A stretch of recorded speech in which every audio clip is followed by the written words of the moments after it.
Ito guys, ito yung CCTV dito sa bahay. Ayan. So, halimbawa gusto nating mag-change password sa yung CCTV natin. Gusto nating i-change password. So, ganito lang gagawin natin. Punta tayo dun sa monitor ng CCTV natin. Dawa CCTV pa rin ito, yung brand niya. Right click, main menu, manghihingi ng password dyan. So, ilagay lang natin yung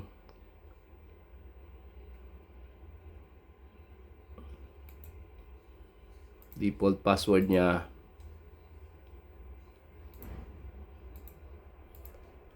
Admin 123. So, ayan. So, yan yung default password niya ng Dawa. Admin 123. Okay? So, doon, nakapasok na tayo sa main menu. So, dyan sa main menu, pupunta tayo doon sa account. So, yan yung sa account natin. So, dito sa account, punta tayo dito sa modify. Click natin yan. Yan. So, nandun na yung so, yan yung modify.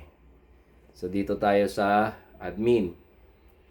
Sa admin, makikita natin sa baba nun, modify password. I-on natin yon, modify password. Yan.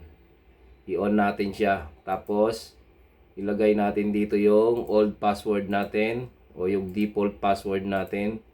Admin 123. Yan. Dito, lalagay natin yung new password natin na gusto nating ilagay. So, halimbawa, lalagay ko BY CCTV 2024.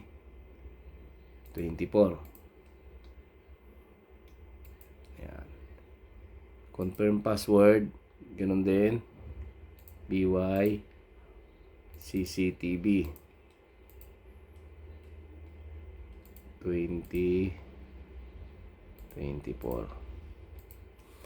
Yan. So, yan na. No? Lagay natin yung old password, tapos ilagay natin yung new password, and then confirm password yung new yan. New pa rin yan. Okay, tapos i-click natin yung OK.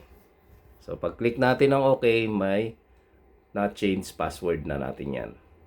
Okay?